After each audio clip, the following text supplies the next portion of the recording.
Morning, everyone. Looks like we've still got a few more people coming in, so I'm just going to give it a few more seconds while we let those people in. But great to have you all here this morning. See, there's a few comments about the Mentee code not working, so we'll look into that and get it sorted for you. Just a moment.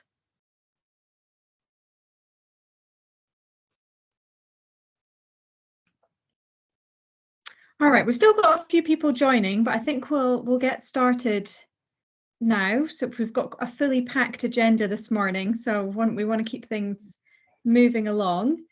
Hi everyone, my name is Kezia Williamson. I'm Head of Place at Innovate UK KTN. It's brilliant to be here this morning and see so many of you. As you can see on the slide, just a bit of housekeeping. If you can use the chat box if you've got any problems or questions. I can already see that the ones about the Mentee coming in.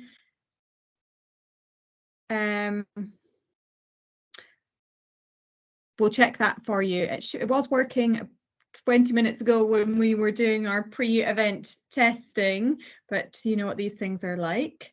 So we'll check that for you. If you could please keep yourself muted during the presentation, and we'll be having questions throughout the day, so you can obviously unmute yourself then to ask questions, but otherwise if you could keep yourself on mute so that we can hear the speakers, that would be great.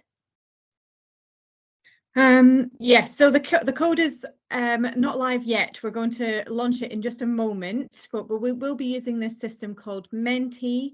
It allows us to get some feedback, interactive feedback from you as we go through the morning. So if you want to go on to mentee.com, and then you can type in the code so that you're ready to go once we start those questions, that would be fantastic. Right, shall I get started with some introductions? Nilam, can we have the next slide, please?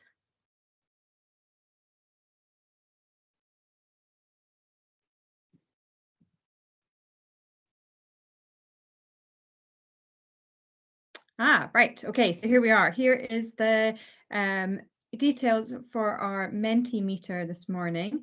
So you can go on to mentee.com, or you should be able to use that QR code and then the code. And we'll be repeating the code as we go through. So don't worry if you didn't quite catch it there. We'll repeat that for you. Oh, there we are. Right, so we're going to do a quick test just now to make sure that everyone's can use the system okay. So yeah, you can add in where you're based so we can get a bit of a sense for who's in the room today.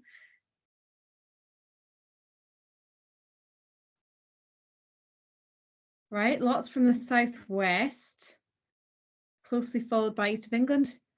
Can't believe we've not got any northerners here. Can't be holding up the whole of the north by myself. Oh, good. Northeast. Well done. Well done.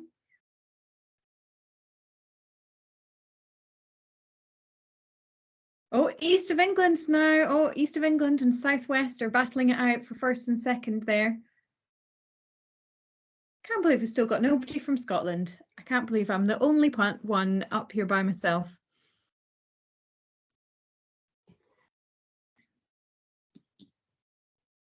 Oh, yep, great. I saw it moving up there. That's brilliant. Okay, and so it looks like east of England's our biggest cohort for the day, but pretty good spread across the country. No selection for South. Oh, we've missed one out. Oh no. There we go, Alan. We're keeping you on your toes there with a check.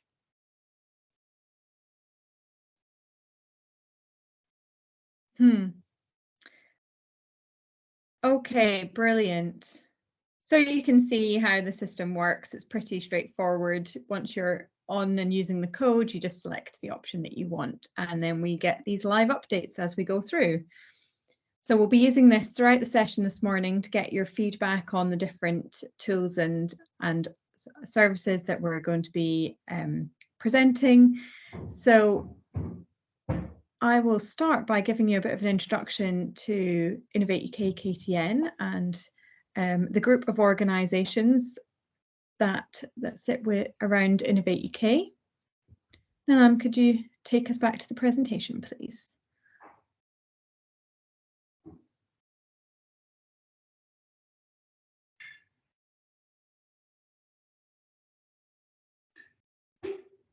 And the next slide. There we are. So, as our name suggests, we are part of the Innovate UK group, alongside Innovate Edge, the Catapults, and Innovate UK itself. Our remit is connecting innovators to new partners and new opportunities. So the idea is that we're accelerating ideas, particularly those ambitious ideas, into real world solutions. When that comes to thinking about place, where our commitment is to support the distribution of economic and societal well-being across the country. And sorry, Nilam, can you move on?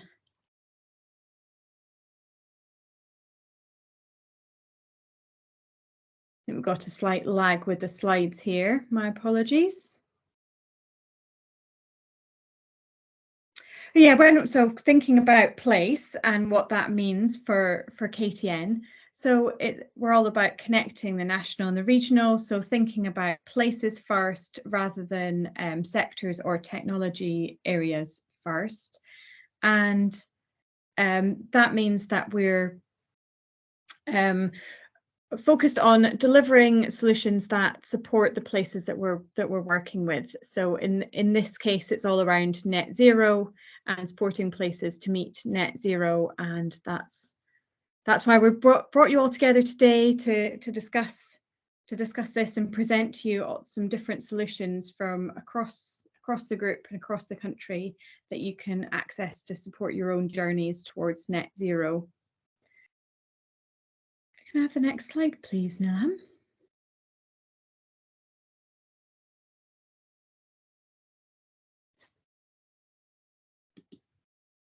Okay, so overall, our activities are broadly categorized like this. So we're inspiring places by identifying and showcasing the innovation excellence wherever it's happening across the UK. And we should have some great examples of that this morning. We're really focused on bringing places together and bringing people together so that we can share our common challenges and find those solutions, particularly when we've got huge challenges like net zero, like levelling up that we need to meet. And then finally, we're feeding all of that information back into national government levers for place, such as to support decision making and for funding and so on. So that's a little bit about us and what we're doing. I'm going to introduce our agenda for this morning now. Like I said, we've got a fully packed morning for you. And we are recording this session, so don't feel that you need to, and we'll share all of it with you afterwards. Don't feel that you need to scribble everything down or capture every single point, because we are packing it in. First, we're going to hear from the Connected Places Catapult on their Net Zero Navigator tool, and then we've got the Net Zero Go tool from the Energy Systems Catapult. We'll have a short comfort break just before 11 o'clock, and then we'll be doing some more presentations after that from some of our other services. So I'm going to, without further ado, and actually bang on time, which is a very good start for our morning here, I'm going to introduce you now to Bob Burgoyne from the Connected Places Catapult, and Bob's going to take us through the Net Zero Navigator tool and how that can support us. So Bob, over to you. Thanks very much, Kezia, and thanks KTN for the invite.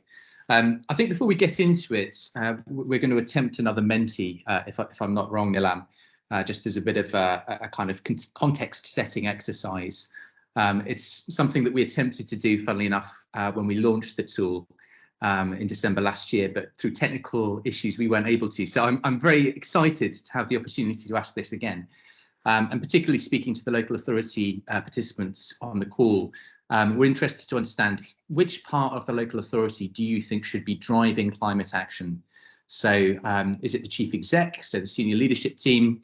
Should it be distributed amongst individual departments?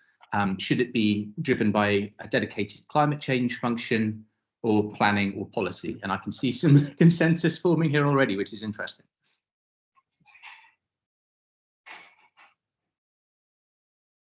Yeah, this is really interesting. I think this is reflective of what we informally understood from consulting with local authorities through the development of the tool, which is, this is something which very much needs leadership direction in order to kind of push it through and ensure it cuts across the whole agenda of the authority, but also, benefits from support from dedicated specialist function as well, which is reflected in the votes here.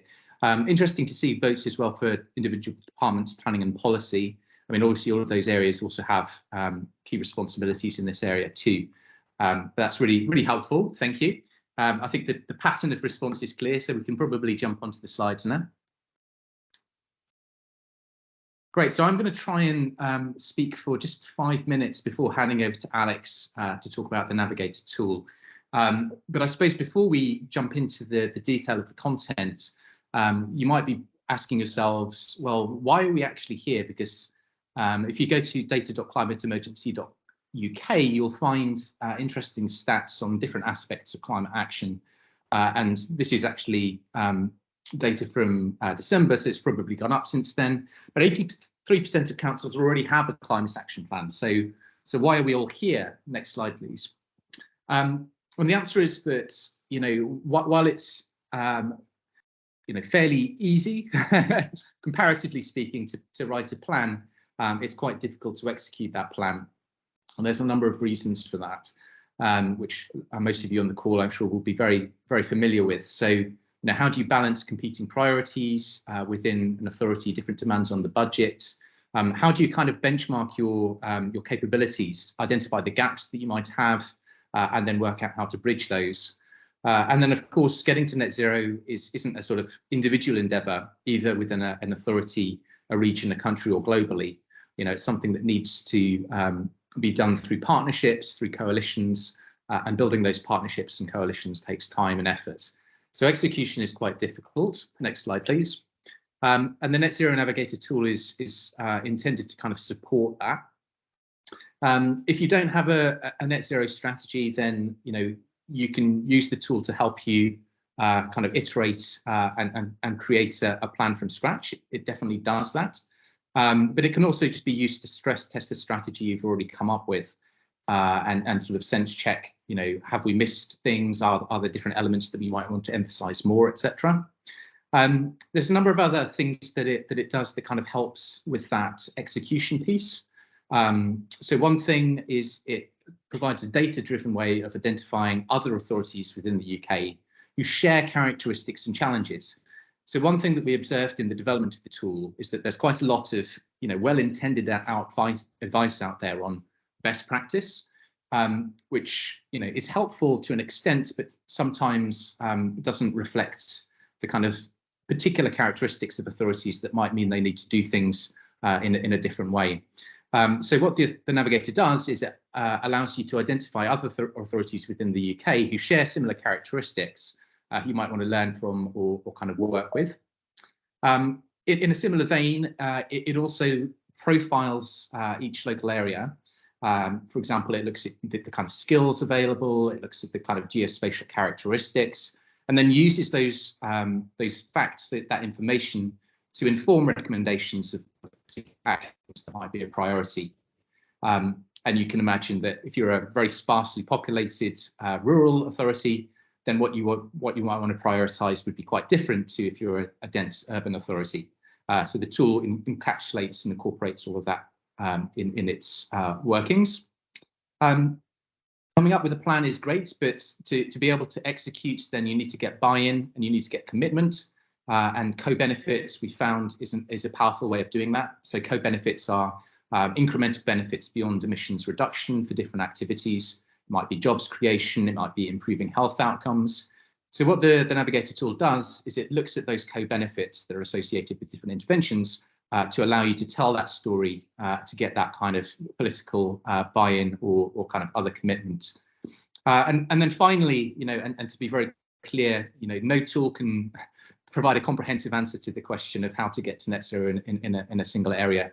And as we'll hear about later on today, there are lots of specialist resources out there. We've tried our best to kind of collate a list of these and to identify which are useful for which purposes. We'll hear a little bit later on about Net Zero Go, for example, which is a fantastic tool for project execution and management and procurement. So that's another element of the tool. Next slide, please. We implemented this online December last year, which is when we launched it in partnership with One Planet. Once you've progressed in your planning in the Navigator tool itself, you can export it to the One Planet system. That allows you to kind of integrate the plan more explicitly with other elements of what the authority might be doing. So it allows you to drive cross-departmental collaboration. It allows you to kind of amalgamate the climate action plan or strategy with the broader strategy of the authority to make sure that you kind of understand the synergies and alignment and avoid duplication. So that's the One Planet integration. They provide a freemium model, so there's a free version of accessing their software. The Navigator tool is also free and accessible to anyone, but they do also provide an upgraded option as well, should you wish. So that's my very whistle-stop tour of what the Navigator tool is intended to do.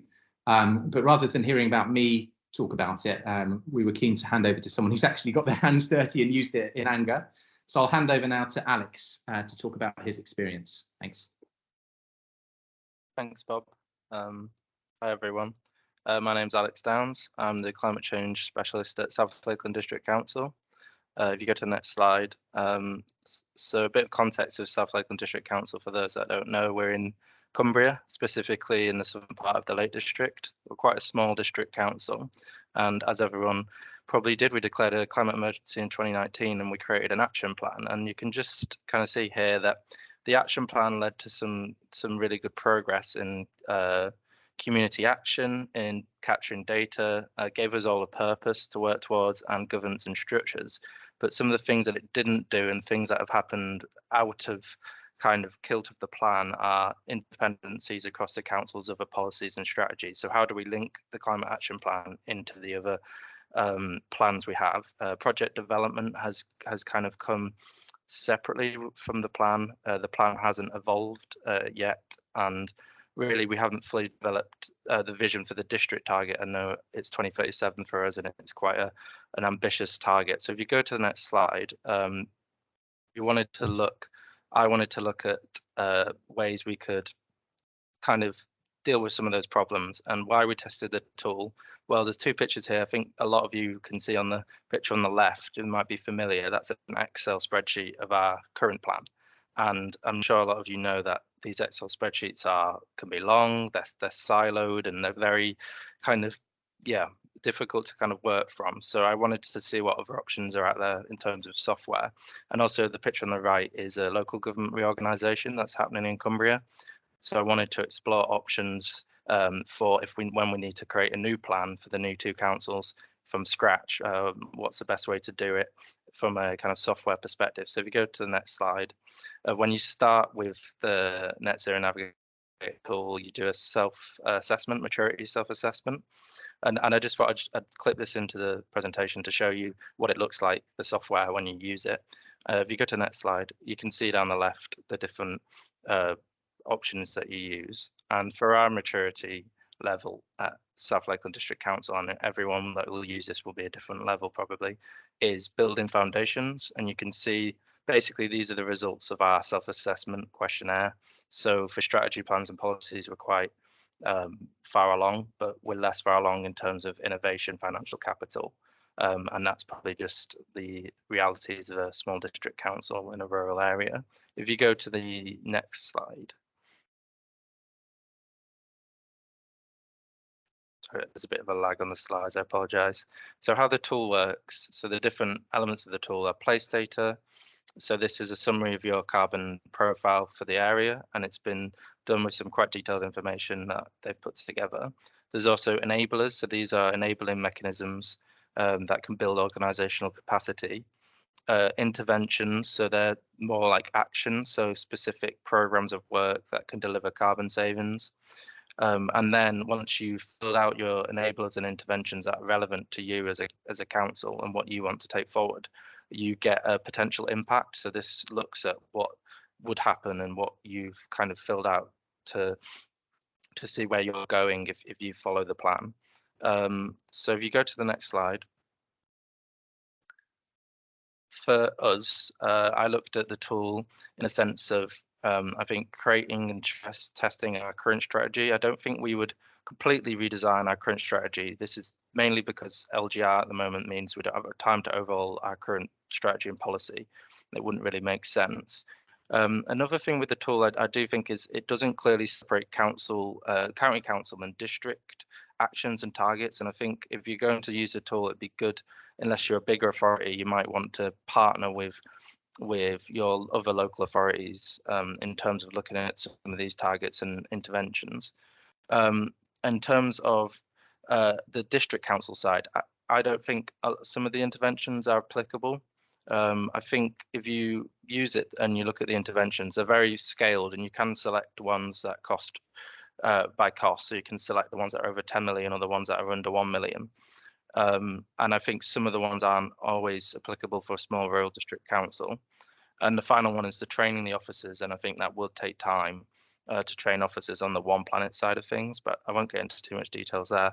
But the positives for us, South Lakeland, is looking at this for LGR as well. So could it be used for post LGR for plans starting from scratch? I think it would be perfect. And I think there would be more, the interventions and enablers are probably more achievable for a bigger unitary council is what we're going to be. And for those of you who are in county councils or in combined authorities, if you go to the next slide. So what we've gained from the tool at this moment in time is we were kind of looking to kind of look at our internal climate action plan, and we wanted to kind of update it ready for the final year of the council. And what we've taken is the place data. So the place data that you get, and I'll go through some of it soon, is really good data, and it's actually really easy to understand and good to showcase to members and to officers to give an idea for the wider district target, because I think sometimes it's hard to get that that across. And then enablers, so some of these are improvements, processes and attitudes, and I think we've taken a few of these that we can implement, and I'll go through them in a minute, and interventions as well. So these are really actions, and I think there's a few there. So if you go to that slide. Sorry, I've got quite a lot of slides, but it's just, I think it'd be good to get show you some graphics from the tool. So this is just a sample of some of the place data. You can see the breakdown of local authority emissions in South Lakeland compared to the national average. So this is just good to, I've used it in a few presentations to officers and to members, and I think it's just good for perspective. I mean, we already had an idea of these figures, but it's just a good format for it. If you go to the next slide. And the characteristics on the top right on the last slide, you can see other councils, like Bob was saying, that are similar, and then you can kind of explore their plans and see what they're doing, which is quite useful. This is more place data around our energy mix compared to the national average, our renewable energy met by our energy met by renewables compared to the national average. So again, just good data, good graphics to use. Go to the next slide, please. And then also gives you a scale of the challenge for the district target, and it equates in South Lakeland to nearly a ton of carbon of CO2 for each year to get to where we want to be by 2037. If you go to the next slide, sorry. The enablers, which are, like I said, kind of you can implement, and it's into the organization. We found some good ones on the tool. So for whole life costing, I was already working on this, but it was good because you can see on the graphic, but it gives you some resources on the business case to help you develop it. So, and it also kind of, well, it gives you what you a good start in terms of what needs to happen to enable this. And so we're looking to implement the financial capital, the whole life costing side of things. And the second one was one I hadn't been working on, that was skills audits in the organization. So doing a net zero skills audit. And again, it gives you resources. And for this one specifically, it took us to a link. And if you go to the next slide, an example of a skills audit that we are going to implement into the council. So it just gives you some good ideas, gives some good perspective. And if you go to the next slide for the interventions, it's a similar story. You can see on the left, these are all the different interventions. And what you do is you kind of look at them and then you say whether it's applicable or whether you're already working on it or whether it's already complete. And this is just one example of an intervention. So green taxis for licensing, something we were already working on, but it's, again, it gives you some good co-benefits that you can use, considerations and more resources. And if you go to the next slide, there's some more interventions that we took. So the power purchase agreements, again, something that we were kind of thinking about, but it's it gives a little bit of impetus if you can kind of find these ideas and implement them into your own plans. And if you go to the next slide, there's another intervention I think we took, which is, yeah, the net zero carbon requirements for a net zero carbon supplementary planning document. So we have obviously a local plan team, and it was good to get this information and kind of look at examples of other net zero carbon supplementary planning documents that you can see that they give you in the tool. So it sends you to different resources, which is quite good. So there's been a lot of background work done. And this is just another example of something that I could then take to the local plans and discuss, and something we're going to be working on. So if you go to the next slide, I appreciate there's a lot of slides, but I just wanted to show. So this is the final bit of the tool, which is the potential impact. So this shows future trends. So this is what I filled out all our relevant intervention, and then it shows you, and I know you can't really see very well the bottom, but it gives you the different kind of categories and where you are. So if you look at the financial capital, for us, it's all too complete in the blue. Whereas if you look at the behavioral change, some of it's already been planned and some of it's to be complete. So it just gives you an idea, and this is something that you can kind of work from to give you an idea of where you probably need to prioritize and look to do more.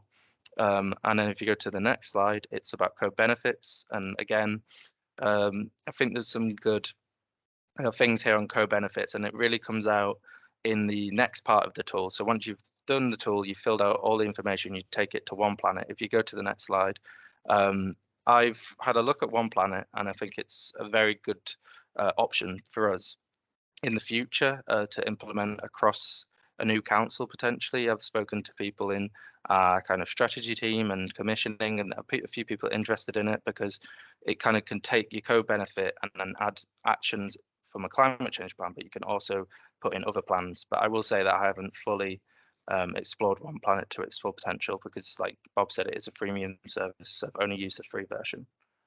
So yeah, that's it. And if anyone has any questions, yeah, I can answer them.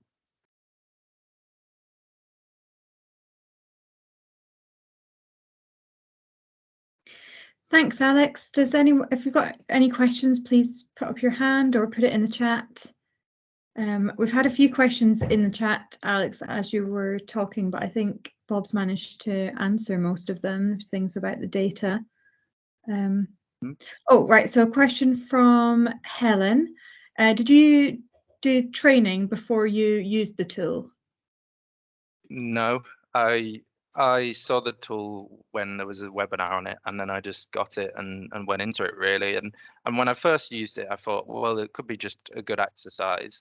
But then as I carried on using it, I realized there was actually a lot we could take into our current review of the plan that we were doing, the internal plan, that is. So no, I don't think you really need training to use it, especially coming from like climate change officer side of things. You'll already know a lot of what's in there. So no, I think it would be quite intuitive. It's probably the One Planet system that would require training of different officers, so then they can come in and input what they've been working on. That's probably where you'd need the training. Okay. And then Martin asks, how long did it take to complete the first data input exercise? Honestly, about an hour and a half to do the self-assessment maturity questionnaire. Maybe less than an hour and a half, really, and because you kind of already know. And then for the rest of it, there's quite a bit of, for the interventions to take a bit of time, because you've got to really think, are we already doing it? Is this something we could do? And you've got to get a good future trends, that slide I showed you at the end, you really have to go through that. So I'd say to use the tool in total probably takes 3 or 4 hours to use it. And then you can kind of explore it more and more. But I've probably spent about 10 to 15 hours using the tool. Okay, that's great. You seem to have got a lot out of it anyway in that time. Sorry, there was one. Yeah, so quite a few people then asking how long did it take? There was a question further up, but now it's not like there's too many questions coming in and I can't scroll back. Yeah, I see one about have any councils used the tool with partners to develop a new plan? I think Bob might be able to answer that one, but I think Hounslow may have done that. Is that correct, Bob? So Hounslow used the prototype of the tool last summer to develop or refine their plan. I know Enfield are also using it sort of in a more significant sense. And they're working with the One Planet integration as well. So I think Enfield and Hounslow are two that come to mind for me. Okay. Yeah, and there was a question around how's the information feeding into decision making, and is it feeding into decision making? Well, I've taken a few of those interventions and enablers into our internal climate change plan, like I showed that little snapshot of the Excel document, and then obviously that goes to our governance structures, like our climate change board. So a couple of the actions that I've taken and enablers have been approved, but they were kind of smaller ones because that's where we are as a district council at the moment, going through an LGR.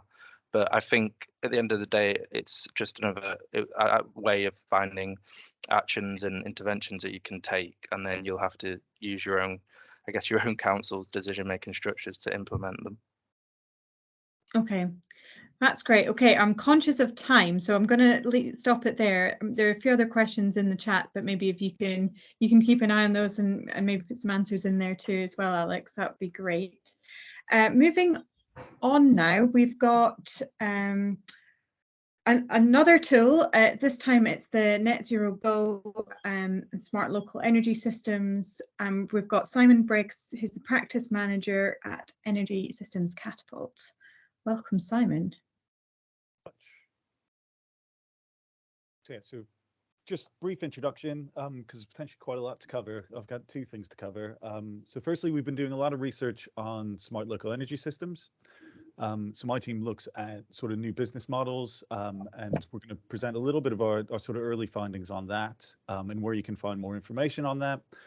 And then the second aspect, which we've talked about, is the Net Zero Go tool that we have launched back in April, and again, looking to kind of promote that and give a little bit more background in terms of how it could be used.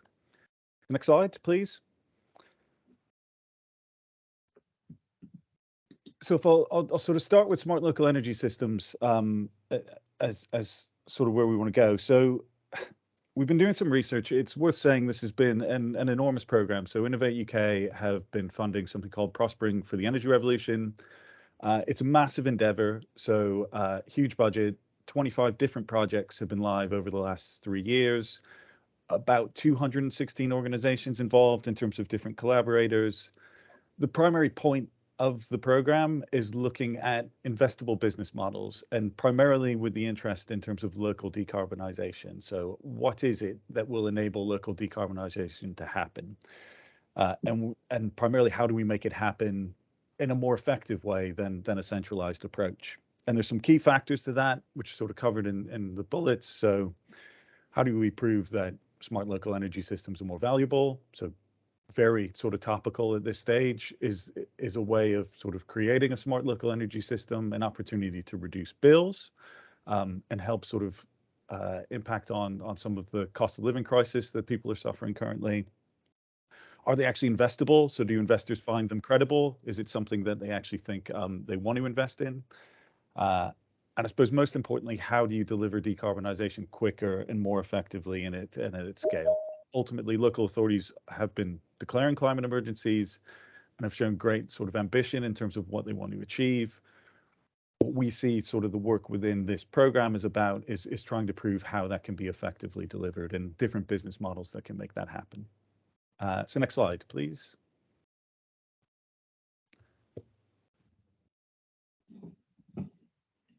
So that's sort of well and good. I guess the best starting point is what actually is a smart local energy system, because there's different definitions and it can be a bit murky as to what we actually mean. So next slide, please.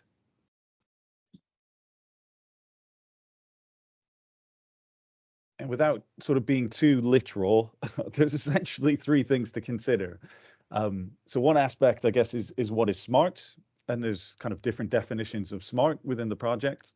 Some of that can be by design, so it's about trying to understand local needs better, trying to understand local constraints better, trying to understand local resources better, and that effectively allows you to deliver a better version of a climate strategy or a local energy system. So you can design better and build a strategy that's more effective for a local area, or it could actually be more just about by operation. So how are we running a local system? How are we running that network more effectively?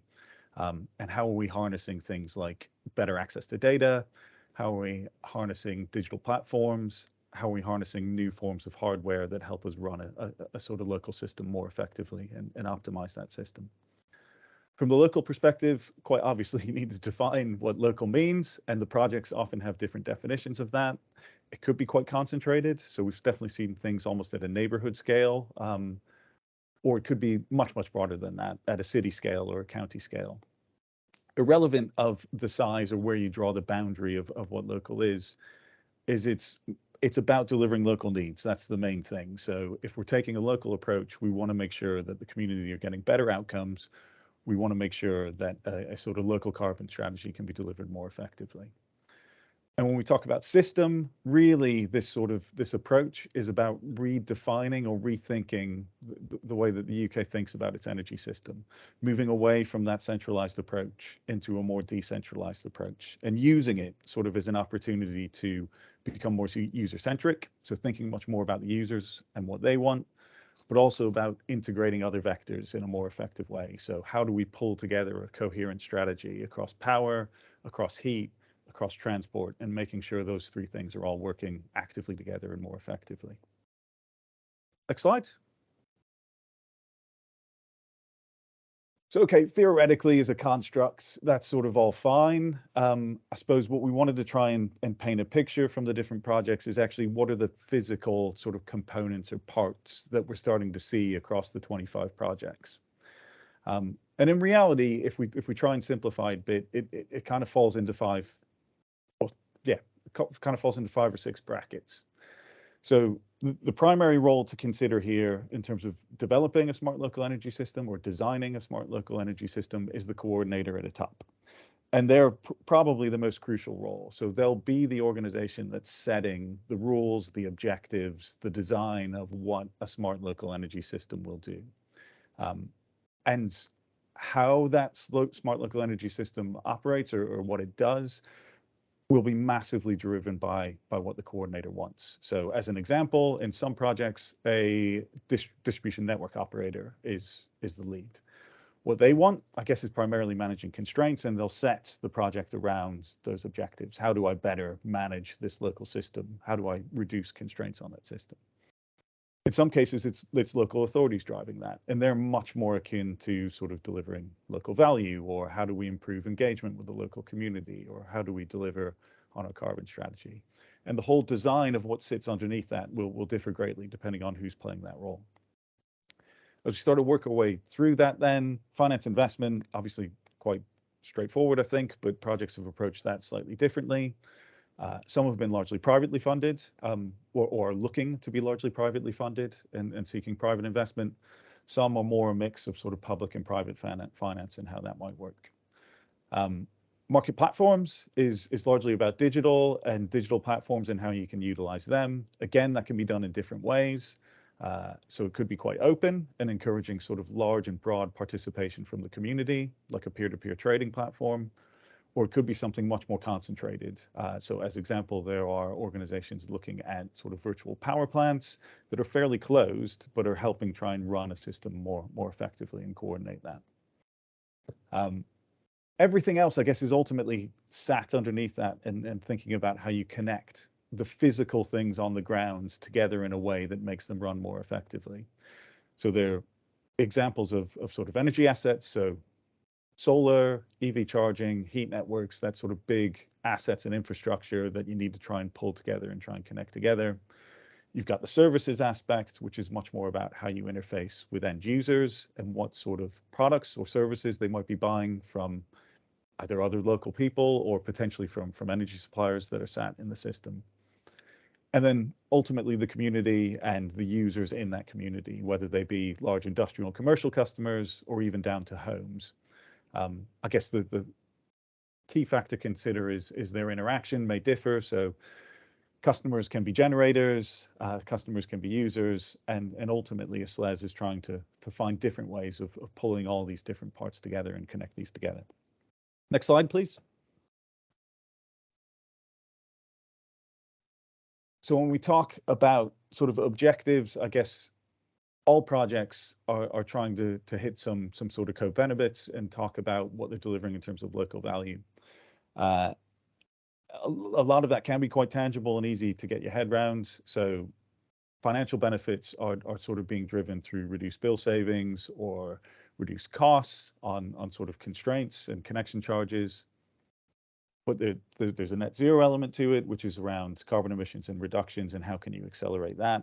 But there's a whole raft of sort of wider benefits and consideration here when you're thinking about smart local energy systems. And the projects are really trying to go out there and maximize some of those sort of social or sort of wider economic benefits that you can see there. So that might be improved health and improved comfort by improving the quality of homes, or it might be improved jobs, you know, by increasing the amount of renewable generation within a local area. You're hopefully upskilling people to be delivered, say, might be solar installers, heat pump installers, surveyors, all of those sorts of things help sort of build value for the local area. Next slide, please. So I'm wary this is a huge amount of sort of stuff to cover in a short space of time, but just to give a quick flavor of sort of the research my team have been doing around sort of business models, what we've been ultimately trying to do is start to group and see similarities between the different projects and the approaches that they're trying to take. And they largely sort of fall into these 5 sort of smart local energy system types or brackets. I say very, very difficult to cover in any depth today, and there'll be lots more information available that I'll sort of signpost you to the end. But just to give a quick flavor about why we've started to group things like they are, and I think the 2 key components of that are how are these different components or different things being connected is sort of one aspect, and to what objective, I guess, is the other aspect. So if you take 2 and 3 as an example on that list, a local flexibility market and a local energy market. They're largely the same. They're a digital platform and they help connect sort of generators to someone who wants to buy a service off them.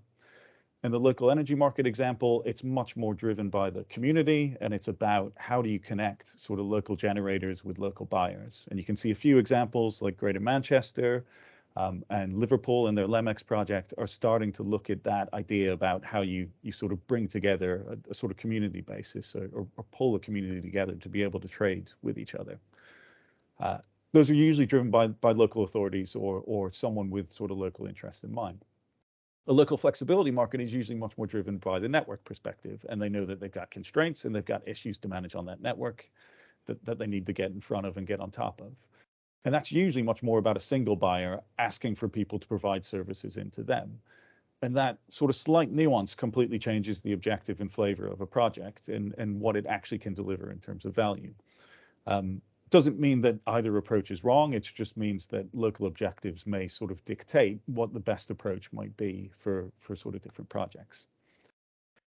Just to touch a little bit around connectivity again. So if you take something like number one, the project marketplace, that level of connectivity is quite loose. It's more about commercial connectivity. So how do I get a digital platform up and running that helps create a visible pipeline of local energy projects? So it's quite straightforward in a way. What you're trying to do is get the local area to say, here are some of the things we want to do, and then ultimately find a way to match make with investors or delivery contractors who can go out there and do that. On the bottom side, though, on sort of the anchor asset side, that's more about physical connectivity. So you're actually seeing physical assets connected together for sort of more value and to a greater whole. So something like Superhub in Oxford, as an example, is very much about connecting sort of EV charging infrastructure with big scale sort of battery storage and looking about how those two bits of big sort of assets and infrastructure can be combined together for a greater whole. Next slide, please.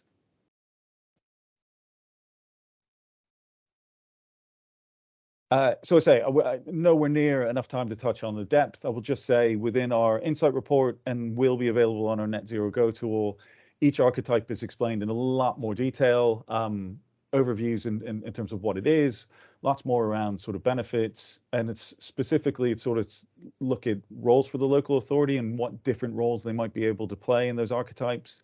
They might play a very active role as an investor or someone who operates the network, or they might be much more passive, I guess, just in terms of a convener or someone who helps pull that together. There's case studies from the different projects available as well, which are definitely well worth a look. Next slides, please. And I say it's a very quick snapshot, but just in terms of what we're doing or why we're doing it, I think ultimately we wanted to recognize that the program and smart local energy systems are new, large, innovative, and quite complex. And a lot of what we're trying to do is break down some of that complexity and make it a bit more accessible. And what we're really encouraging sort of local authorities and communities to do is start to engage with it and get a flavor almost as to a vision of what the future might look like, and get a better feeling for what the art of the possible in the future might look like. As part of that, thinking about what role the local authority can play is really important, and what the benefits and the risks of those roles are. So being an investor, being a primary operator of something like a local energy market has potentially great value, and Manchester are making great strides in how they might do that. But it comes with risks and sort of capability that needs to be considered in terms of how to deliver them. And ultimately, we just wanted to create, I think, a larger debate to enable local decarbonisation. A number of things in the market have to change. We need policy and regulation to catch up that actually encourages smart local energy systems, and just informing people and starting to get them to think about how we can increase the value of taking a more decentralized approach is something we're really keen to encourage. Next slide, please. Right, so I'll kind of rattle through this. So we're releasing an insight report on smart local energy systems roughly in the next couple of weeks. That'll be available in two places. So it'll be available on our local places website, and you can go there for more information. And it'll also be available on Net Zero Go, which I'll talk through really, really quickly as well. So next slide, please. So in terms of Net Zero Go, it's a tool we've just launched. And what we're really looking to do is try and help local authorities overcome some of the barriers that they're seeing, especially, I say, smart local energy systems is quite future facing in terms of what the art of the possible is. This is much more focused on the here and now. So how can I overcome some of the barriers that I might be facing to getting local energy projects off the ground? So there's a number of modules that sit within there, and it's, say, trying to address and sort of provide guidance on some key barriers. So things like procurement, building better investment cases, different options in terms of financing, overcoming some of the resource challenges. And it's been built in collaboration with a number of local authorities, with government, with some investment experts, with industry experts. So we've really tried to take a sort of wide approach to see what the market wants. Next slide, please. And just a little bit about what it is, but I say feel free to go and explore a bit further. There's a link below to go and look at. 4 key components really on Net Zero Go. So first aspect is we're trying to build a one-stop shop. There's loads of guidance out there. There's loads of information out there. We're trying to consolidate that all into a single place to try and help save time and resources to help that sort of navigation of those different tools more accessible. There's a guided journey in there, so we're trying to help people from everything from the sort of strategy and planning phase all the way through to sort of spades in the ground and actually delivering on projects. So there's lots of sort of points and tips around how you make your way through that journey. And then ultimately, I guess it's about trying to simplify the process and build skills. So it's an open forum. There are lots of templates and guidance documents around different steps in the journey that can be utilized. It's also sort of a shared place for sort of lessons learned and best practice. So we have included lots of stuff from our experience within there, but room to sort of build on that and provide that in more detail in the future as well. And that's it from me. Brilliant. Thank you, Simon. And again, a lot to process here and think about. We're going to go over to Mentee again and answer a few quick questions. Then we're going to have the break. And we'll, as Nilam's put in the chat, we're capturing all of these questions that you're asking, and we'll have a bit of a Q&A session afterwards. So there'll be more opportunities to ask Simon your questions on those tools that he's outlined this morning. So are we now on Mentee? I'm having some trouble seeing the screen, so hopefully you can now all see. I think it's yeah, we are, yes. Yeah, you can now see it. Okay, so our first question, we're thinking about the Navigator tool now, so the Connected Places Catapult tool. Have you heard about the Net Zero Navigator tool?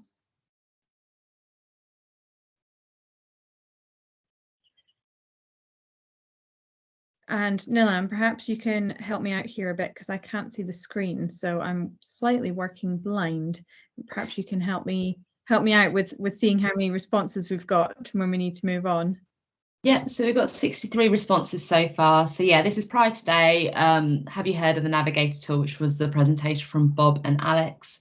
So I think we've hit our peak. Oh no, we're still going up. So we've got 41 no, 3 maybe, 21 yeses. So I'm glad that you guys, the 41 people that have attended, have been able to see that. So the next question that we've got. So now that you've heard about this tool, what are you most likely to use it for? So thinking about that, if you do have any answers and you're not a Mentee, please just pop them in chat because we'll be sharing this with the Connected Places Catapult. But it's just what type of use how would you use that tool now that you've seen it, and especially Alex's presentation, which was great. Is there any method that you'd use? So don't know yet. Brilliant. No, that's fine. We are using a platform called Meeting Mojo. So if you did want to connect with Bob separately, please just jump into that. And you can connect with Bob if you didn't pick his email address. So develop an action plan with partners, Power BI, direct climates to it. Brilliant. Don't know. We've got another don't know. Sense check current activity. Yeah, brilliant. Yeah, so we've got some answers. We've got 19 and they're all coming in now. So passing on to sustainability officer. Yeah, so pass on to colleagues. That's what the purpose is for today, is for you to be able to see what tools there are out there and potentially utilize them in-house. What I'll do at post-event is make sure that everybody's got access to this. So if you did want to contribute towards any of the mentees and you haven't been able to, we'll just open it up so you can go through the presentation in your own time. So if you did want to add anything into that, that'd be great. Okay, so we're still getting some answers through. Kezia, should we move on to the Net Zero Go now? Yeah, let's move on to the next one. Yeah, so now thinking about the Net Zero Go tool. So that was Simon's presentation that we've just had. So again, we're asking the same question. Have you heard about Net Zero Go? Yeah, they're all coming in. A few no's are leading the way. 13 no's, 6 yeses. Some people have heard of it. Was launched quite recently, so it is pretty brand new. So I hope you find it helpful if you do. Thanks, Derek, for the no in chat. So what we'll do is in the post session email. We'll make sure that we put the details of all the tools in there as well, so you can access them by that. Yeah, and again, you can use Meeting Mojo and connect to to Simon and colleagues in the Energy Systems Catapult if you want to speak to them more about using the system, using the tool. All right, should we do the final Mentee, Nilam, and then we can get our break? Brilliant. And again, exactly the same question. Now that you've heard about the Net Zero Go tool, what are you most likely to use it for? So if you've got any thoughts or anything that's come up, if you don't know, that's fine. As I said, I'll circulate this Mentee session if you wanted to add anything, or you can, yeah, policy creation is an option there. Not sure, don't know. Okay, so what I'll do is I'll leave this open, Kezia. Shall we go into break? Yeah, let's go into the break. So we're running a little bit behind. So we'll have a 10-minute break as planned, because I think it's important everyone gets a chance to stretch their legs, and particularly when we're taking in so much information. So having a quick comfort break, go get yourselves a drink, refuel, and we'll be starting again at 10 past. Connecting for positive change. And if there is an opportunity for us to help areas or sectors to develop new innovations or look for technologies that could help them meet their targets, that's what we're here to do. So I'm just going to run you through what we're doing. We launched this on the 25th of March, so it's pretty new, so I don't expect many of you to know, but our aim is to help local and regional authorities and agencies to connect, collaborate, inform, share experiences, lessons learned, adopt innovation, level up across the UK. So sessions like today is what we intend to do. So we really would love you all to be a part of our community and build that further. So what we're doing is we're predominantly working with local and regional authorities to try and understand what your key challenges are. And if there's good practices happening across the landscape, we want to make sure we highlight them and share them. But we also want to make sure that if there is an opportunity for innovation, we've got a mechanism to help identify potentially cross-sector opportunities. So we want to speak to you and make sure that we're communicating what best practices are happening across the UK. We're also very aware that we could find innovation, we could find solutions, but unless you can buy it, that's not really much help. So we're working with Crown Commercial Services and other public buying organisations to make sure that if there is an opportunity to amend an agreement or to look at alternative ways of procuring, we can get them on board as quickly as possible. We're also working with ecosystem partners we're referring to, such as Energy Systems Catapult, Connect Places and Net Zero Hubs like today. We want to make sure we're not duplicating anything that's already there and make sure we're signposting and bringing everybody's support to the forefront. So we're making sure that we're working with everybody that we can. So if there are other partners that you know of that we should be working with, please let us know. And also, as I say, solution providers. We've got over 40,000 innovative organisations that we connect with, as I mentioned, across sectors. So if we can find a solution, I'm sure that we can potentially do that with our network.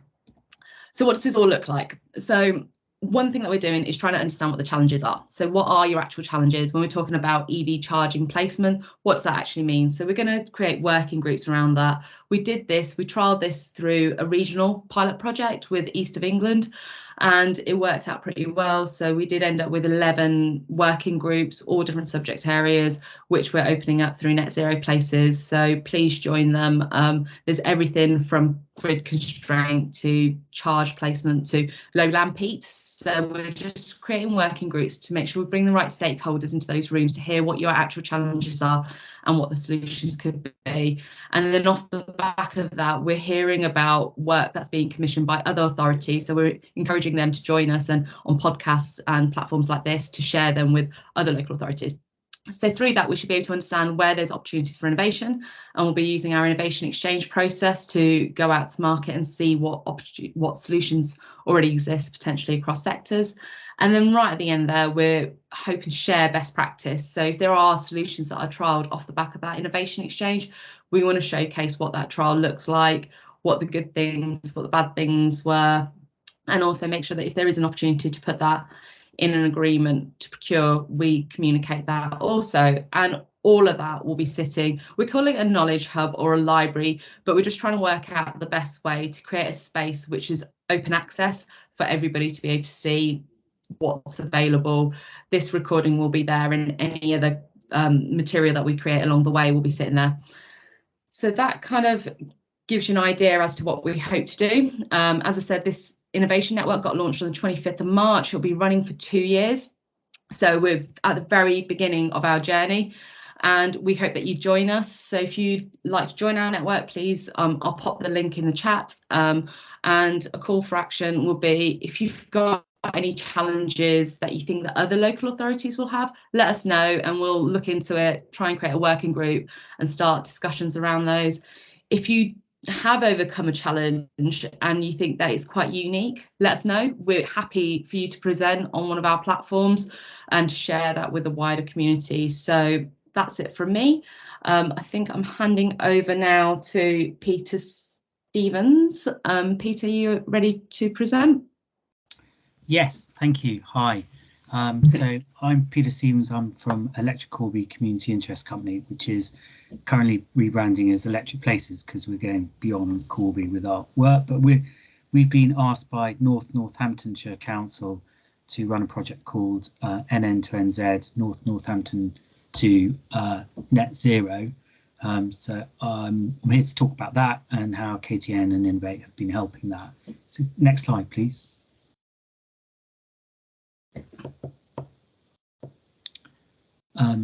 So basically the project was set up last year, supported by the Community Renewal Fund to look at initiatives about how we can take the region to net zero.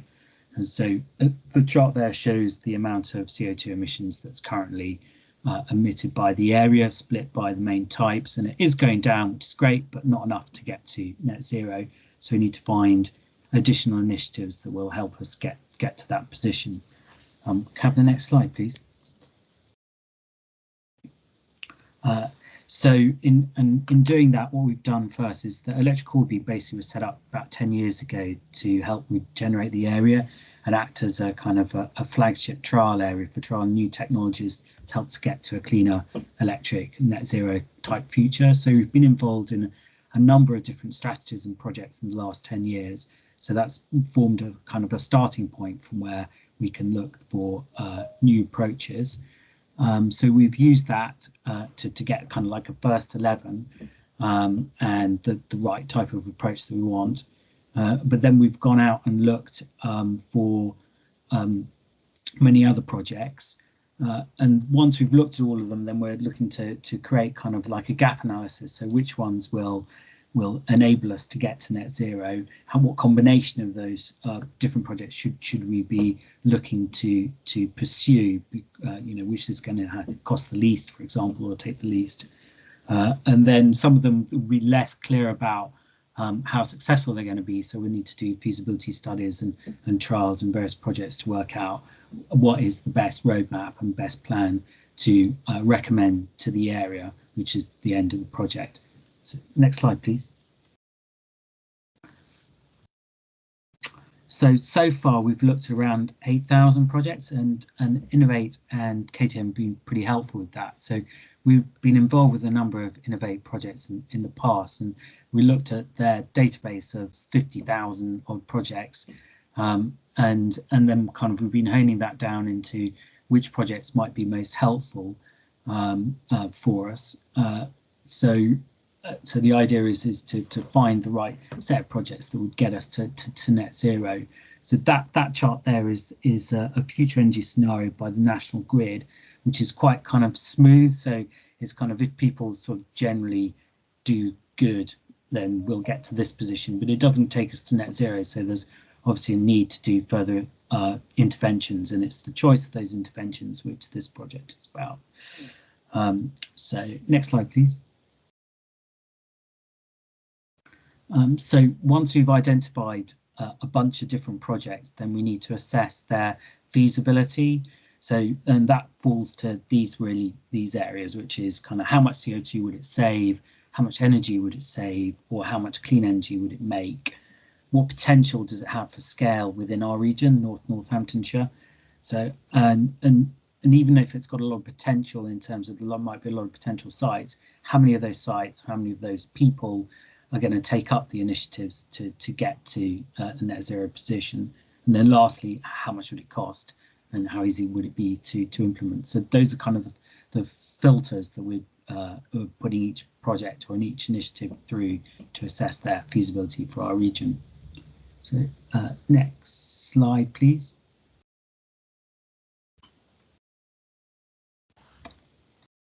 So in terms of the different initiatives, so we've done blue sky thinking as well as looking at the Innovate and KTN suite of projects. So kind of what if every south-facing roof had solar? What if every car park had solar? What if everyone turned vegetarian, or no one drove to work, or kind of nothing's out of bounds really in terms of what it might take for us to get a clear view of looking at all things kind of on a level playing field. So there are a number of different initiatives. They're not all technologies. Some of them, quite a lot of them, are behaviour changes, and so in doing this, we've come up with a very long list of ideas. So there's the 8,000 projects from Innovate UK, which we've got, and KTN are helping us to go through those. And then there's a kind of a suite of other initiatives that we could potentially do. But in addition to that, we've also working with KTN to attract new challenges.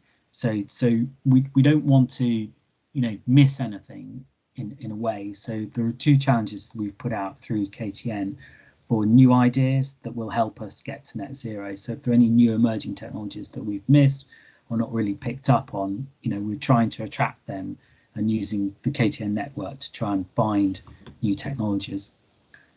So next slide, please. So once we've got those technologies, then we're working with Cranfield to assess the carbon footprint mitigation potential of those. And there's a lot of good work that's been done already in terms of assessing, what would be the carbon footprint impact if you live car free, or if you took public transport, or turned vegan, or used heat pumps. So there's actually an awful lot of really good work about assessing the individual impact if someone changed their behaviour or adopted particular new technology. But obviously with new technologies, that's kind of new learning, and then we need to work with the likes of Cranfield to kind of assess the carbon impact of those technologies. That helps us kind of size the benefits of each of these technologies. So next slide, please. So we're not just looking in any particular area, but we're looking at infrastructure, behavioural change, small scale, what can you do in your own home? What can we do large scale, big wind farms or solar farms? How many new trees should we be planting? Where should we plant them? And what things can we do to help reduce our CO2? So there's kind of nothing off bounds in where we're looking at. Actually, next slide, please. And the sorts of things, the starting point is not necessarily about individual initiatives, but it could be technologies, enabling technologies that enable people to make the changes. So we're building on some of the projects that we're working on at the moment elsewhere. So Flex Unity is similar to the local Energy Oxford trial that Energy Systems Catapult talked about earlier, but it's an EU Horizon funded trial. So it's looking at virtual power plants and peer-to-peer trading and renewable energy communities, but in 2 places. So in Corby, England, as a local energy community in England, with prosumers and consumers, and how do you balance it? What should you turn on and off? How do you get to a good position? But also a dispersed pilot across the Iberian Peninsula, so Spain and Portugal. So could you actually, have lots of disparate members of a community working together to get to a net zero kind of strong position? So there's those sorts of technologies that we're looking at, but we're sorry, next slide, please. As well as individual technologies that might enable us. So vertical wind access turbines, new types of solar panels, new types of software and tech that help us to get to net zero buildings. Next slide, please. So I'm rushing through these because I've only got a few minutes. And on the transport side, we did an Innovate UK project recently called Fleet EV, which is looking about EV charging in constrained areas and community share clubs. But also we want to trial sort of EV mobility hubs across the region to work out what the impact would be of that. So we're working with WSP and Synergy and Cranfield on doing that. So we're looking really at energy, buildings and transport are the main strands of the activities we're looking at. So next slide, please.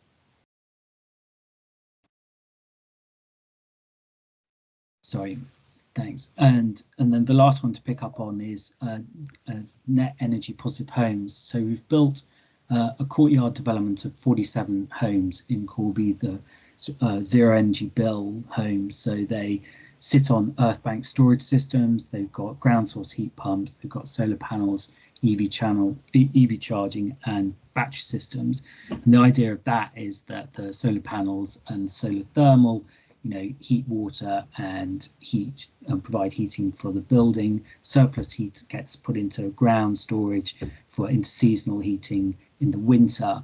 And it balances through the battery system linked up with the electric vehicle charging. So it's a holistic microgrid that provides a zero energy solution for buildings. So we're looking at the power of building more of those in the region, the 28,000 new homes planned for our region alone. What sort of buildings should they be to help us get to net zero? And we're hoping that KTN, through these two challenges, will introduce us to further new products and new ideas to look at. But also what we're also doing through KTN is some digital twinning. So Cranfield are helping us to build models and maps and evaluation tools to work out which ones are the most credible projects and initiatives. But we're also going to build a digital twin which enables us to do scenario testing of different solutions and different combinations of different solutions to help us recommend which would be the best and what sort of roadmap, what kind of order should we do those things. So the last slide, please. Oh, one before that. If you can't go back, I was just going to close to say that KTN have been extremely helpful in working through the large number of Innovate projects that have been funded and helping us attract new projects and putting us in touch with some really innovative and helpful ideas and people. So I just wanted to close on that positive note. Thank you. Thanks so much, Peter. It's great to hear that you found it useful. So we're back across to Mentee now for another bit of feedback from you all. So if you could get your phones or your laptops out and switch across. All right, so in the same way that you know the drill by now, so have you heard about the Net Zero Places Innovation Network? Again, it's another relatively new community, so unsurprising that it's a bit of a mix. Most people not.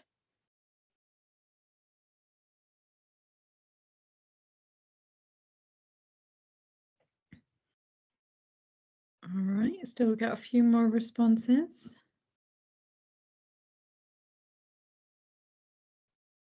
All right, I'll give it a few more seconds for a few more. Yeah, still got people responding.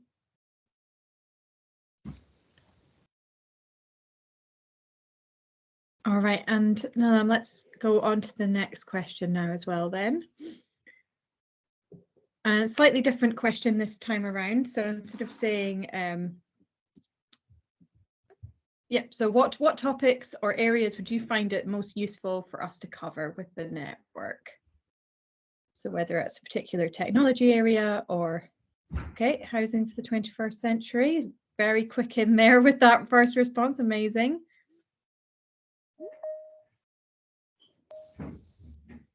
Climate adaptation, yeah. Scope 3 emissions, yep, always a tricky one.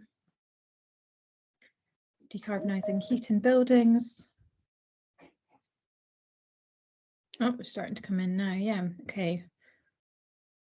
Few on retrofit there. Yeah, more retrofit.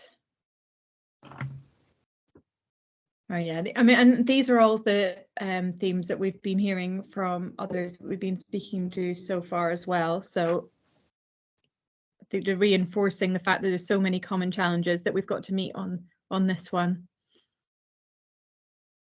All right, that's brilliant. Okay, yeah, we'll leave it open and we'll move on to the next presentation. And we're delighted to have Peter Goody from the Greater South East Net Zero Hub. So you might have remembered these as being the energy hubs, but another rebranding. So we're now these are now the Net Zero Hubs. And I'll pass over to Peter to introduce us to what the hubs are up to. Thank you, Peter. Thanks, Casey. I think you've done my presentation for me there. It's great to be presenting to you, and I'm Peter Goody. I work for the Greater South East Net Zero Hub, and I'm going to cover the 5 net zero hubs across England, what we do and how we can support you. As I say, I work for the Greater South East, and we're a team of 14. We cover a population area of 25 million people, 46% of the homes from Hampshire to Cromer, Peterborough to Dover, with Greater London in the centre. And that geography includes 136 local authorities and 11 local enterprise partnership areas. So there's quite a lot to do, and there's a lot of activity that is going on. Next slide, please. So the net zero hubs were previously the energy hubs, and they were set up in 2018 by BEIS to help link and coordinate local activity with National Clean Growth Strategy. Our core purpose is to grow the pipeline with investable local energy projects across England to aid clean growth and achieve net zero. And we do that by being a free project resource for public sector organisations who are bringing forward either directly or through others zero carbon programmes. To do this, we undertake a range of roles and support functions to help, hopefully, any organisation within the public sector. We can be a critical friend, technical advisor, a broker of stakeholder relationships across sectors, an enabler of finance and funding. And we also commission and develop research and knowledge transfer. Hence, we're here today talking with yourselves and with colleagues from the Innovate UK family. Next slide, please. So across the 5 hubs, we're supporting over 200 strategic projects with a project value of around £4 billion. And there's a wide range of themes. They're dominated by power generation, heat, energy efficiency, which you'd expect, but also emerging areas around hydrogen, smart grids, power storage, network flexibility. We also work on developing knowledge, new business delivery models, new ways of financing projects and procurement solutions. And I'm going to expand very briefly on activity under 4 themes, just as a snapshot. Next slide, please. So firstly, we've supported local authorities and their local partners through the Green Homes Grant Local Authority delivery, and it's been a challenging delivery programme with the hubs managing LAD2 funding. We've developed all the key components of a retrofit programme with, in my area, examples of putting in place a dynamic purchasing system for installers, helping to grow the retrofit coordinator capacity, managing delivery and running research to help social housing providers develop stock-wide approaches to retrofit in advance of the Social Housing Decarbonisation Fund. Next slide, please. The hub supported the public sector to apply to SALIX for funding under the Public Sector Decarbonisation Scheme as part of the government's Build Back Green programme to decarbonise public estate. And the South East Net Zero Hub has helped public organisations to access around £100 million so far from that fund. We've used our own in-house developed feasibility techniques as well as using market available tools to help develop business cases as well as supporting the sometimes complex processes to deliver some of these projects. And all the examples on the screen are projects that we've supported, whether it's sheltered housing, whether it's around EV, whether it's around heat, battery storage, solar. And some of the examples, whether it's down in Ada and Worthing Council, who've been looking at sheltered housing, or whether it's University of West London, we've been able to at least help them on their journey towards accessing some of that funding. Next slide, please. Thirdly, we've been helping public sector access other sources of funding, whether it's alongside their own capital programmes and the capital investment or alongside prudential borrowing. So we've helped local authorities bid into funding routes, including the Community Renewal Fund, Towns Fund, AUKS, the Energy Network Association Green Recovery Fund, Clean Maritime Investment Fund, prospering from the Energy Revolution SLES, or the MHCLG Green Recovery. And here are just shown on screen are a small number of the projects, whether it's Marwell Zoo, we've got solar in to help decarbonise operations, Winchester City Council, Baber and Mid Suffolk Councils, or Spelthorne. All of these have shown appetite and innovation to be able to access some of the funding that's out there, and we've hopefully helped them on their journey. Next slide, please. The fourth area that we've been involved in is around community energy, and the hubs have administered the Rural Communities Energy Funds to help stimulate and support local communities develop their own solutions to net zero. The Greater South East Net Zero Hub has administered just under £2 million worth of grants and awarded 52 projects for both the feasibility and the project development stages. And here are a couple of examples. The community, Cuckmere in East Sussex, is looking to develop their own solar farm, and that solar farm will feed into the Network South rail network through the Riding Sunbeam scheme. So I'm seeing how local communities can facilitate energy transformation, energy transition and decarbonisation within the transport sector. We've also been very pleased to support one of the largest community heat networks at Swaffham Prior in Cambridgeshire, and that scheme is now moving towards mobilisation. Next slide, please. So that's where we've been. The question now comes, where are we heading? And since we were established in 2018, we've seen the adoption of net zero nationally through the amendment to the Climate Change Act. We've seen the rise of local climate emergency declarations across the UK, but we've also seen external shocks like COVID-19, global energy pricing, and the recent military conflict, all impacting the energy transition in our lives. We're entering into a key phase now of energy transition as we anticipate the energy system becoming more distributed, decarbonised and digitally integrated. And we will be continuing to support you as the public sector under the terms of our revised Memorandum of Understanding with BEIS. The proposed changes to the way that we will be working look forward to a more sustained support on the core activities that we've already got, but with refreshed focus under 4 key themes that are highlighted here. Firstly, we want to continue to increase the number, quality and scale of local net zero projects being delivered across all the hub areas through our one-to-one project support, in particular for early stage development and delivery, through to showcasing, sharing knowledge and best practice, as well as events and guidance, working with the Innovate UK family and others. Secondly, we want to help attract commercial investment and help local authorities to develop investment models which accelerate progress to net zero by improving the access to new business models and new routes to project finance to enhance collaborative working between local authorities and bringing projects together to reduce development timelines and maximise the use of project resources. So we want to create opportunities for project aggregation to attract investment.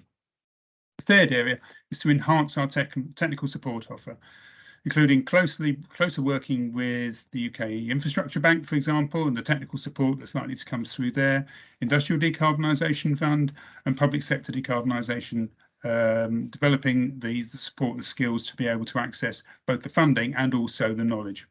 Finally, we want to support the knowledge transfer programmes that you're hearing about this morning to improve information sharing, training and create a network of experience for the public sector to draw upon. So, for example, working closely with the Innovate UK family, looking at Net Zero Go and how we can support you to access that, how we can support you to use the Navigator tool and the Net Zero Places programme, as well as part of a broader piece of work around local area energy planning. So with that, next slide, please. Just like to say thank you for listening to me, and I'm available through all of the various conference channels that we've got going today, or via email. So please just get in touch with myself or get in touch with your local energy hub. Thank you.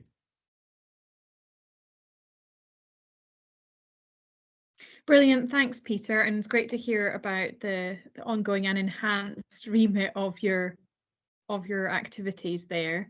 So now we're going to hear from Fiona Duhamel, I hope I've got your surname correct there, from Barber and Mid Suffolk District Council on her experience. Over to you, Fiona.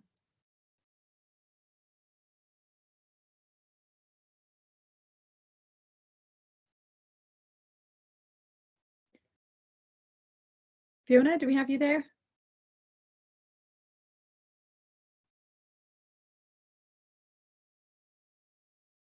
Oh, having some problems accessing the microphone. Oh no, nightmare. I have definitely not turned it off for you, absolutely. Shelley, are you able to offer any support to Fiona on her microphone? Wondering while we get Fiona sorted out with her microphone. It's sorted. I'm here. Oh, you're here. Brilliant. Thank you. Okay, brilliant. Just suddenly Thanks. Great, unlocked it. Fiona, great to have you. Hi, thank you. Thank you for inviting me along. I have a very brief presentation which kind of follows on from Peter's, really, to talk about our perspective as two rural councils and how we've worked with the Net Zero Hub over the last few years, actually. Just a little bit about Baby Bid Suffolk, if you've never heard of us. We are two district councils working together with a joint population of about 190,000. We declared, as did lots of other councils, climate change emergency back in July 2019. Obviously, at that point, we weren't quite aware that we were going to go headlong into a pandemic. So I don't know whether things have progressed quite at the pace that we were hoping they would. But our ambition, as part of the wider Suffolk Climate Change Partnership, is to become net zero by 2030. So strong ambitions around climate change, both from a district level, but also from a county level. In doing that, there's a few key things that we've started to get underway, and I'll talk in a moment about how the Net Zero Hub has played a role in that. But we were one of the first rural council to adapt vehicles to HVO fuels, and I think we were the third in the UK. So small councils with big ambition. We have been developing the first solar carports on council car parks in the east of England, and we also were the first to dip our toe in the creation of something called a local energy showcase in the east of England to promote the use of local energy to our businesses and our communities. Next slide, please.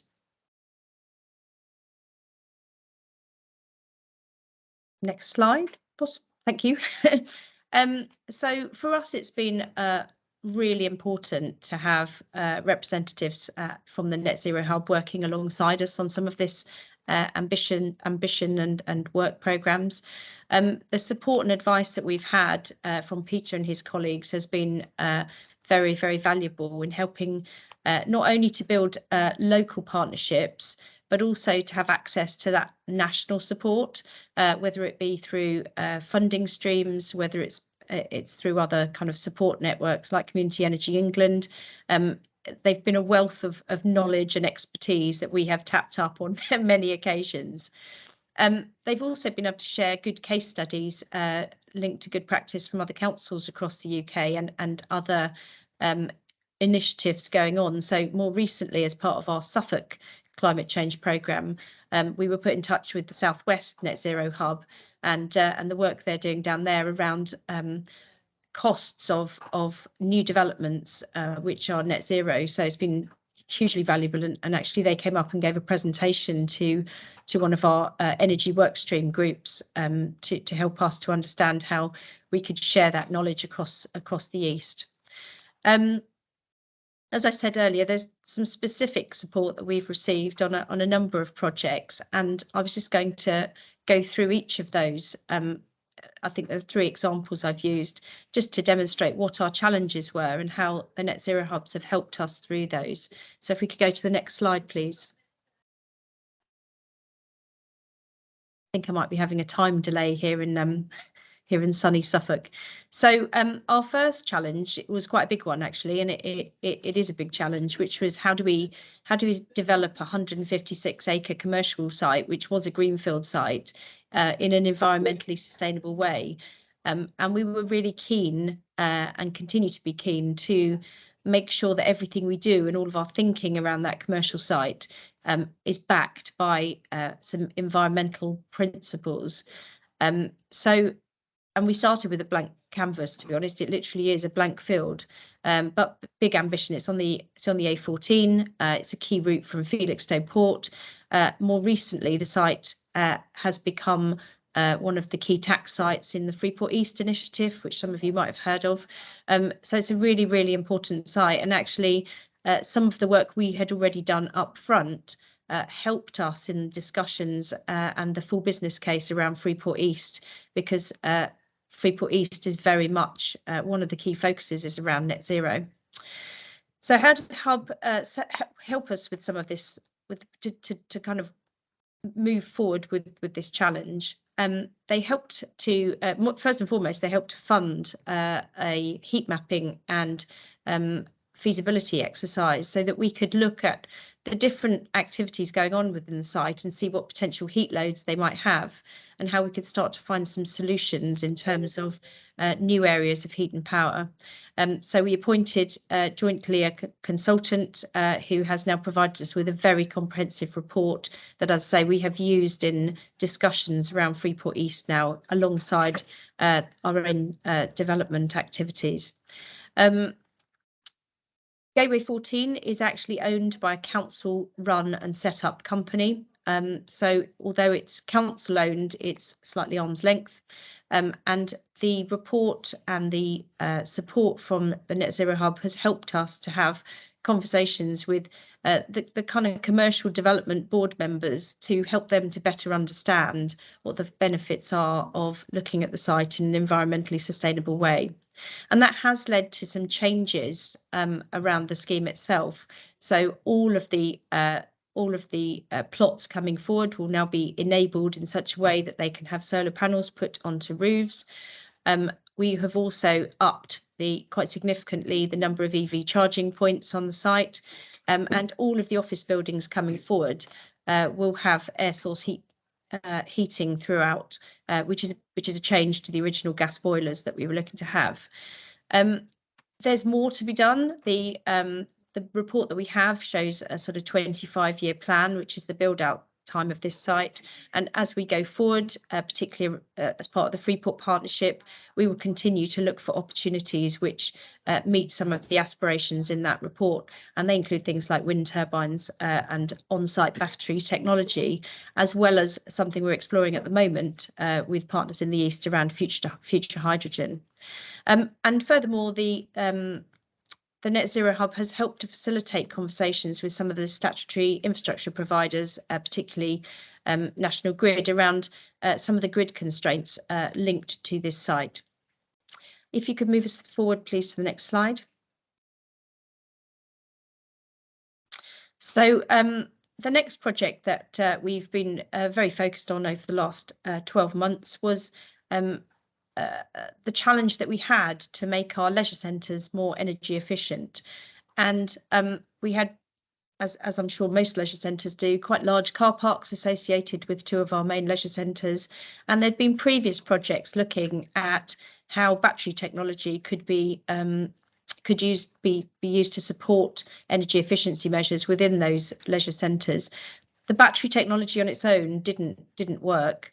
It needed to have some additional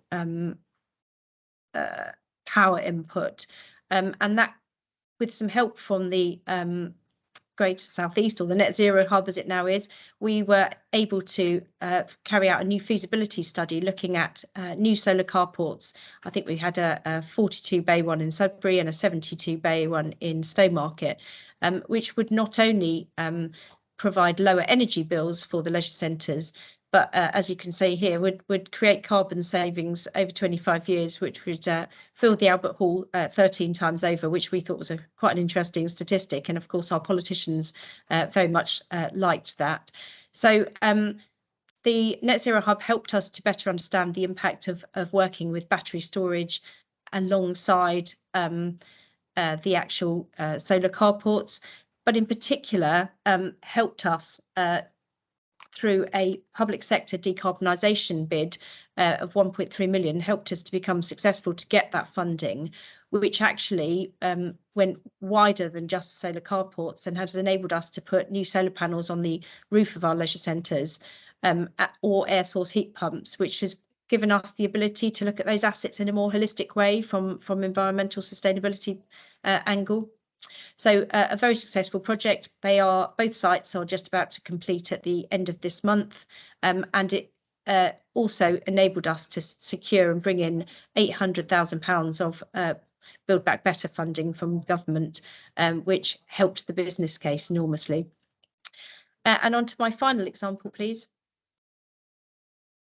So this is a challenge which I'm sure every local authority faces, which is how we can engage better with our local businesses and communities, particularly around local energy production in our case.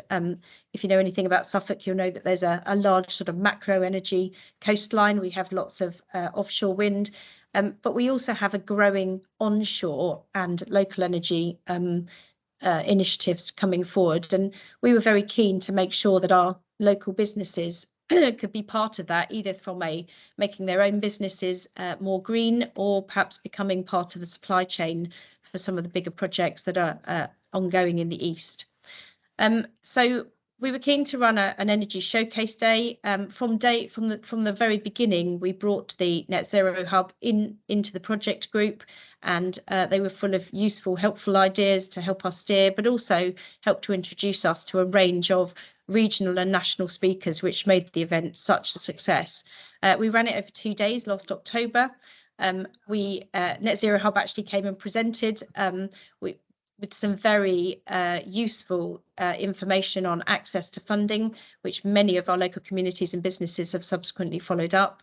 And it enabled us to promote the event to a range of businesses and local community partners, as well as helping us to secure sponsors, which kept the event for the council itself at a very low cost, helped by a local business throwing in the venue for free. So this was a sort of pilot, if you like, but it was so successful with over 200 people attending that we're looking to run it next spring as well. And of course, we've fed the learning from the exercise into the wider Suffolk climate change work that we are also involved in. I think that might have been my last slide, but I'm happy to take any questions by email afterwards. Thank you. Thanks so much, Fiona. That was great to hear, and I'm glad we were able to actually hear you as well. Always helpful when the technology doesn't flake out on us. Okay, brilliant. Okay, we're heading across to Mentee again for the final time this morning. So if you've still got it open, that's great, or you can access it again using the same code that we've been using all morning. And you know the drill by now. Are going to be asking about the hubs. Actually, I think our first question is, what are the top 5 activities that are net zero priorities in your local area? So when you're looking at this on your device, you should be seeing a list, because I realized that on the screen when it's shown like this on a big long line, it's a bit hard to read the writing. But you should be able to see it as you're filling it out.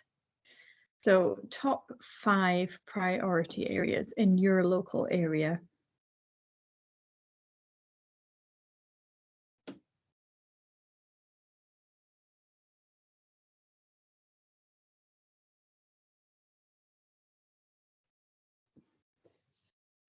All right, it's jumping around quite a lot as everyone's putting in their different. Yeah, again, we're home retrofit. That came out in our last question, didn't it? So seeing that come up again. Also, electric vehicle infrastructure, public sector estate decarbonisation, and then skills and supply chain development. So those 4, I would say, are sort of heading up, and then everything else. Zero carbon new homes is also creeping in there, but there's quite a few then in a similar. So say we've got a clear top 4, and then everything else is fairly even. Yeah, power generation, community energy. Okay, brilliant. I think we can see a clear pattern there. That's great. All right, shall we move on to our next question, Nilam?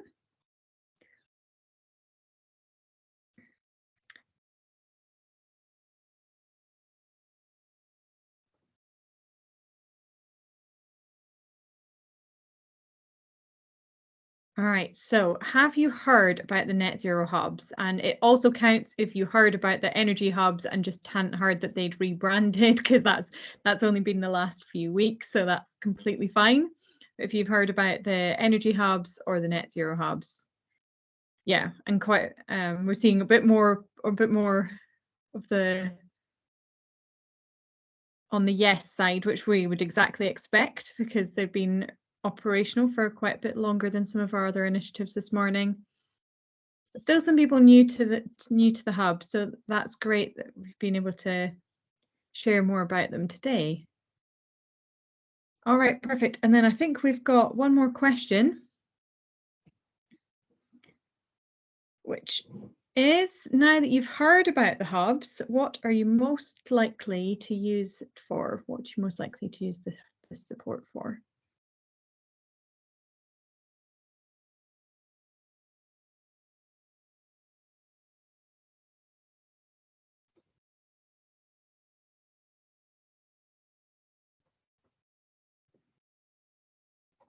So I'll give you a few minutes, because yeah, it's a free text box.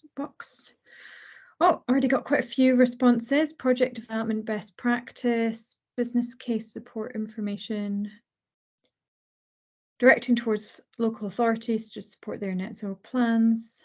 Yep, applying for funding, feasibility studies. Another, yes, more on case studies and support to access funding. Okay.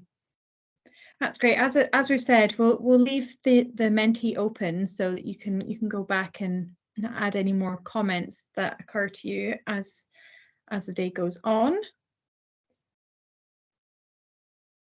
Yeah, we've got quite a few comments coming in there. That's brilliant. Thanks everyone for being so active and engaged this morning. It's really great to see, and hopefully you've found it useful hearing about all of these different support services and tools that are out there that can support you with your net zero planning, your net zero projects, and working with other people as well. So yeah, lots of things available. Appreciate there was a lot of information to take in this morning. So as we've said, we'll be sharing the slides and the recording for this event after today, so look out for that. As we've been saying, you can use the information on Meeting Mojo that you should have received as your part of your registration, and that's a platform that we use that enables you to connect with other delegates, seeing as we're doing this virtually rather than in person. So Meeting Mojo allows you to make those connections. So if there's anybody that you want to talk to a bit more about any of the things you've heard today, or other participants, your neighbouring authority areas and so on, you can connect through Meeting Mojo. That's going to be open for the next 2 weeks, so you don't have to rush off and do it right this second. You've got a bit of time. Yeah, a few people sharing their LinkedIn details in the chat as well. So hopefully you'll have lots of opportunities to connect as this community. We're keen on building this community further, so if you want to join and be part of that going forward, you can do so via this link, and again we'll share this afterwards, or you can speak with Nilam as well for more information on that. So that wraps up our meeting today. We've been capturing the questions. Most of them I think have been answered as we've gone along, but if there's any that we haven't managed to get to, we'll capture those, and we'll include that with the follow-up. Now I'm just checking my list of things that I need to mention. So on that Mentee, there's also going to be a question around for event feedback. So if you enjoyed the event, or you've got any feedback for us on how to make it better, then please share those. We're always looking to improve our events and offer. And so just all that's left for me to do is to thank all of our speakers this morning. It's been so brilliant to hear all of this, all of the details of all the different support that's available to local authorities across the country. And to thank you for attending, for listening, for asking your questions and giving your feedback on Mentee. Now, Nilam, is there anything that I've missed or are we all good to close the meeting this morning? No, I think we're all got everything covered. So we'll post event. I've got a list of things. So we'll be sending out presentations, sending out the recording of this event.